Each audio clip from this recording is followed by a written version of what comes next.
beautiful family. Welcome to my channel.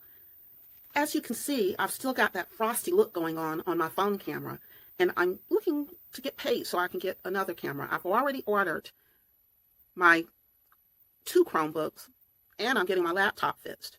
I need to get a new camera as well, because it seems like when you're trying so hard, to be consistent, everything starts falling apart a little bit. I was a little depressed about that for a couple of days because I lost the whole video.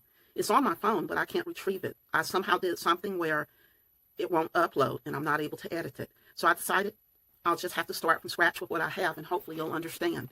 So right now, as you can see, I'm not wearing any makeup. I did prep my skin, however. I'll show you what I used for that. First off, I have this jar of cream, which is called AH6. It's a hydration balm mask. It's actually a mask, and it's by a company called Rain Shadow Labs that I've been using for years for my salon products. I'm also using Dove Nourishing Body Care, which smells really amazing. It smells like a baby, and it's going on my face. A clean baby, of course. Then I have 2 serums that I'm using. I'm using this one is a very hard to pronounce name, actually. I'm going to say it's pronounced Hyaluronate. It's a perfection serum. And this one is called Cream de Nutritions. This one is a double-strength retinol cream, actually. This is a retinol. So I do use both of those. I like to use those sorts of things to keep my skin going. That's probably one of the reasons you don't see a lot of blemishes. But, hey, I just wanted to tell you about a little prep here before we go into our stories for the day. Now, thank you for your patience. We're going to first talk about a couple of the stories that I wanted to talk about or did talk about on the last video that got deleted, or not really deleted, but like I said, it might as well be. I need to get it out of my mind because I can't retrieve it. Well, hello again, and welcome back. So now we're about to do the face feed while we talk about some of the crazy situations of this week. And last week, because that video I was supposed to do was last week. Was it last week? No, just a couple of days ago, but it feels like a week ago. I missed you all.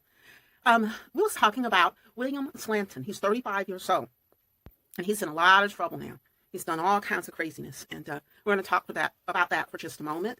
He's accused of abuse of a corpse, involuntary manslaughter. He's accused of, let me think, what else? Assault and failure to report a crime, all kinds of things. And this all stems from the fact that he had met a young lady, and he took her back to his place, and he started doing drugs.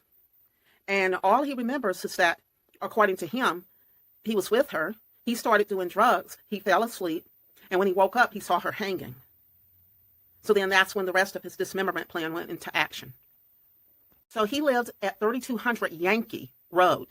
And that's in Middletown, or I think it's called Middletown, Ohio. And so he's also in trouble, by the way, for felonious insults and 4 different counts of tampering with evidence. So the young lady was at his house, and they got reports that she was in a barrel. So they had reports of a female corpse that was found in a barrel. Now, according to the reports that I read, the lady was in the barrel, and it was at the bottom of like an embankment. So what happened was, like I mentioned, he said that she was in his house, and apparently when he went into his drug-induced sleep, he woke up and found her hanging. So that's when his plan went in action to get rid of her corpse, which landed her in the barrel after he dismembered her. He also cut off her fingers.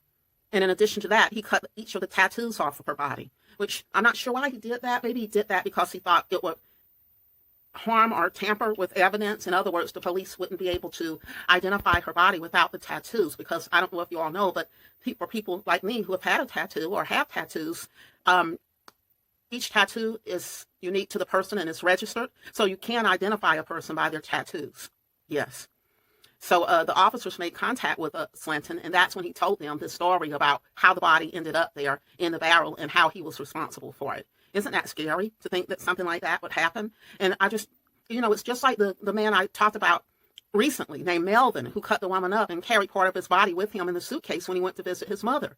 I don't know what causes some people to be able to abuse a corpse like that. I think it would be scary enough, in my opinion, to just see a corpse, let alone to dismember the corpse, as a lot of the people are. So he used a sharp object to cut the woman's fingers, and then he used a razor knife to cut off her tattoos, all of the tattoos off of her body. And he put those items in a sealed bowl and hid the fingers and the skin in the basement. So he hid her fingers and her tattooed skin in his basement. Gee whiz.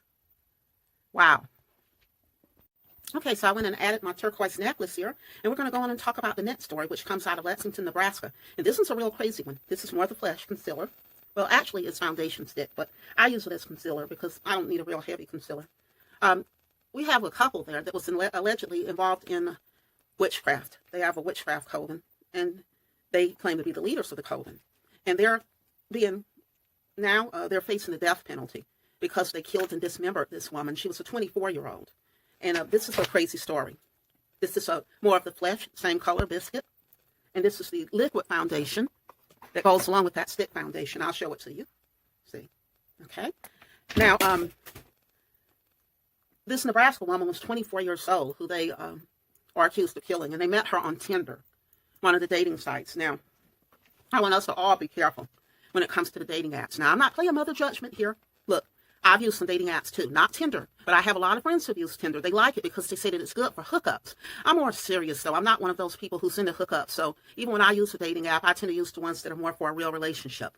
But I want you guys all, I love you. Be careful when you deal with those apps because you just don't know what the motives are of the people who you meet. Please be careful because I'm about to share this story with you. And it all stems from a woman who met these people on Tinder. And as a matter of fact, these two people met each other on Tinder as well. So you just don't know what kind of people you may encounter. Some may be good. Some people are married and they're happily ever after, with people who they met on different apps, including Tinder. But sometimes things go a little bit twisted. So I'm just giving you that disclaimer before we go on here.